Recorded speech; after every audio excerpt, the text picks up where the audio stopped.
Ako po personally, I was a former barangay captain.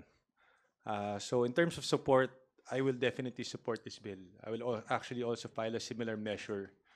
Given with regards to the term of office of barangay officials, yung 2 taon po talaga ay napakaikli.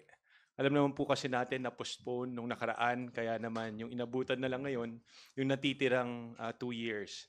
But to be able to implement certain programs, alam naman po natin lahat sa government, it takes some time, and especially at the barangay level. And talagang very political po ang nangyayaring eleksyon pagdating sa barangay.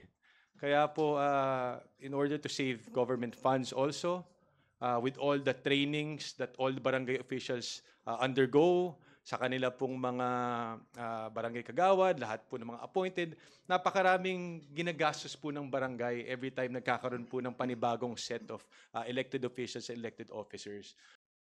Well, I agree with Kong Ino, no, na in fact ako personally, ang pananaw ko doon, kung sinasabing 3 years dapat ang isang termino ng isang official, mahirap naman na binawasan mo kasi kahit sino naman na tumakbo ng alam mong 3 taon ng termino, nagplano ka naman siguro para sa 3 taon.